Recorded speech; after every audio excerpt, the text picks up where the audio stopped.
Everything is not supposed to come to the internet.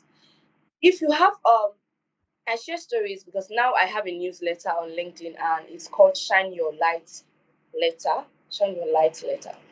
I share stories, conversations I have with my mother in those newsletters.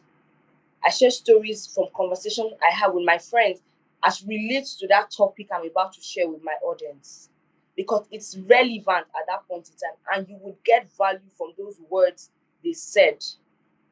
But these days, persons, because you've heard storytelling sells very well in content creation, so many persons are trying to, as much as possible, to. I'm not against being vulnerable. I'm not against it. But you have to be vulnerable with discretion because people are out there looking for just one mistake to nail you to the cross. So I'm of the opinion that whatever you are sharing, you share it with discretion. Share your story about your business. Leave what is happening in your home. Leave what is happening in between your mother and your father, your grand. Leave those things.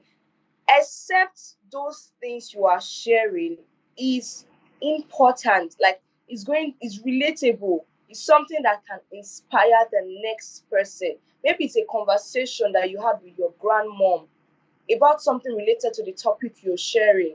For example, that letter was about sending faith to the door. Like, so many of us, we think that we don't have time, and some of us think we are losing time. That was what that topic was about.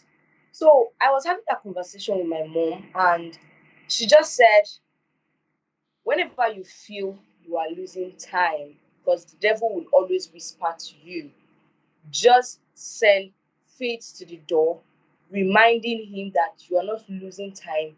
You are doing what God has called you to do at that point in time. And that was how I shared that story, telling them this is what my mom said and everything, because it relates to what I'm sharing at that particular time. And people got value from it. So I'm still coming back to the fact that you could take someone's story because it is relatable. Share stories that are relatable. That is why it's called stories. People can actually relate to that story. People can actually find themselves in that story. If somebody comes to share a story of how she missed a deadline for her clients and things like that, I should be able to relate to it because I'm a content writer. Even if maybe I haven't actually missed the deadline, I actually when I actually miss a deadline, I will feel, oh, somebody has missed a deadline, so I'm not the only one in this. That is what storytelling does for you. It has to be relatable. If it's not relatable, please just I will not say, but it has to be relatable so it can be shareable. That's why you see people. That's why the repost button is there so that it can be shareable to person because they relate to whatever you are saying. Thank you so much for that, Chika. And there is another thing I would like you to spend some time on. It has to do with the emotion. Perhaps this is actually the real juice in the whole essence of storytelling. In that there are some mechanism in us as human being or as entity that when we hear certain story, something happens in us, and we sort of react based on what we have heard. Whether we have seen it, it could be that we have heard it, we haven't seen it could be that we have feel it. But in as much as that information gets into us, we are bound to react. And sometimes this is based on how we just function as human beings. I remember a couple of months ago, I interviewed a Canadian visual artist. He have worked in such a big budget film like Transformer and the Jurassic Park and the rest of it. They basically create the sound effect that we hear in the movie. So at the point I was asking him, now you know that what you are creating is actually a lie. No, let me be very frank in that. No, in that you and I, if we enter into the cinema to watch a movie, we know that the man we just see die actually didn't die. It's a lie. We know that the 007 just jumped down from the sky. You watch the sky fall, though. That's an interesting movie. Okay, all right. Now, somebody he just jumped down from a flying car and he crashed on the ground and the person still rising again and is walking. We know that it didn't really happen like that. But yet, we have sometimes tears rolling down our eyes because of what we have seen. Even though that we know that it is a lie, no? So I'm trying to see, I was asking him, how do you feel about this ability to be able to manipulate the human emotion? Because if we are going to understand, if we are going to use storytelling in our businesses now, we need to understand that there are certain mechanisms that make it work the way it works. Because everything we do, from the big budget advertising agency to the smaller one, they are all lacing story into it, which means that it works. It have always worked and it will continue to work.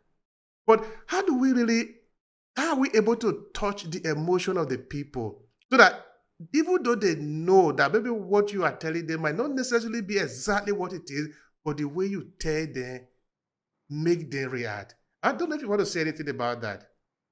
Okay.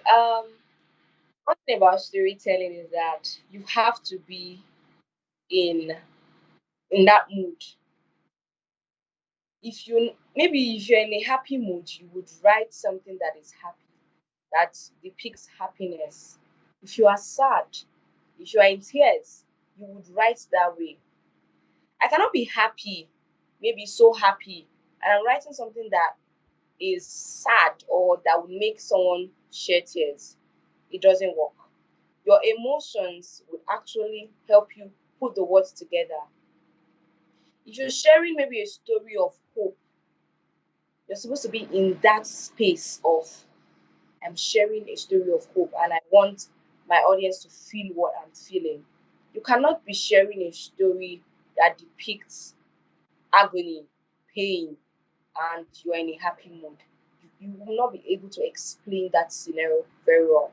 I could remember when I shared a story, I think that should be last year, about a friend who went through some issues when I was serving NYSC.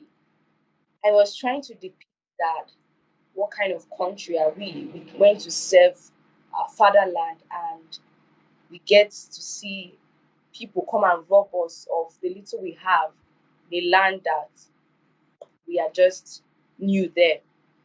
So that story piqued a lot of persons' interest because I was in that mood and I could explain everything in that mood. So people in the comment section were even putting the tears emoji.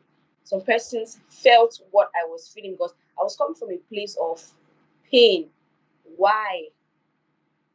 And that was it.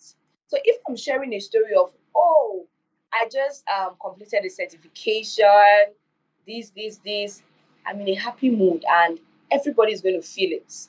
Everybody's going to be saying congratulations, congratulations, congratulations. Everybody's going to feel it because I am in that. For persons that are into acting, because let me put this out there, I wanted to become an actress actually.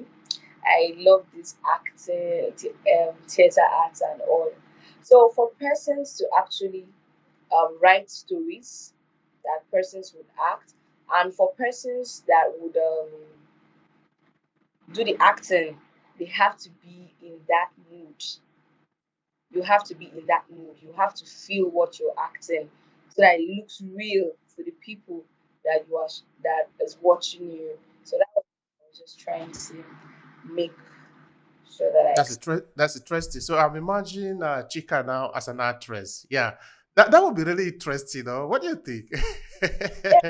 explain.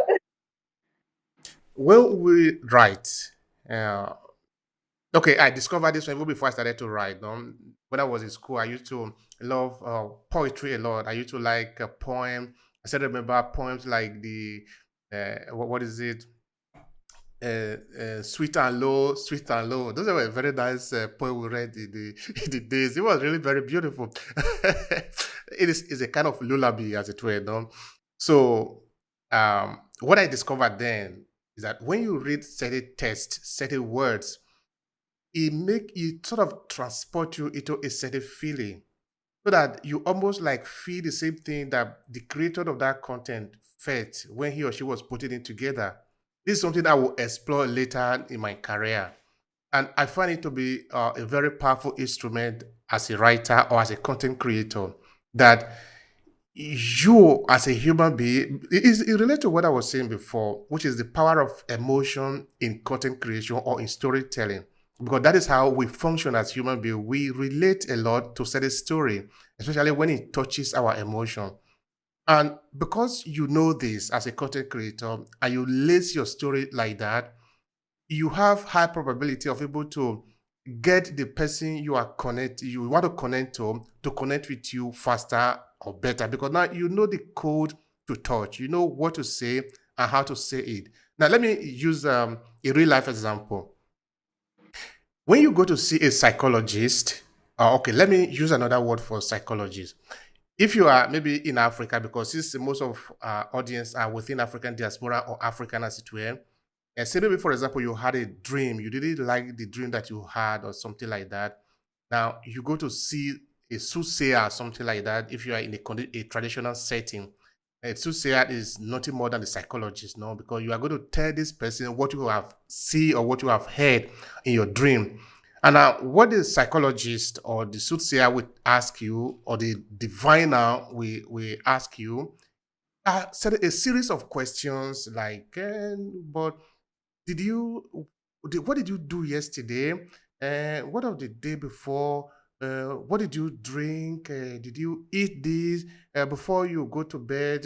You know, these are series of story that the person, the woman or the man is setting up, is building up. And at the end of your story, it will give you a prescription. Like, okay, maybe you should take this. It might not necessarily be food. It might be go and have a walk here, maybe do some sacrifice, whatever, or maybe go do certain things like this. Maybe go walk in the nature. And at the end of the day, you will probably recover yourself. But this is what a psychologist will do in a Western society too. Because you never go to a psychologist because maybe you are not feeling very well from this upstairs on. They will just tell you, hey, go. Or maybe they will just give you medicine, take it and eat and drink. It doesn't happen like that. You are going to pass through the process of storytelling. And if we understand where we are coming from now as human beings, we know that we have been doing this for several thousands of years. That is how we connect. That is how we do our things.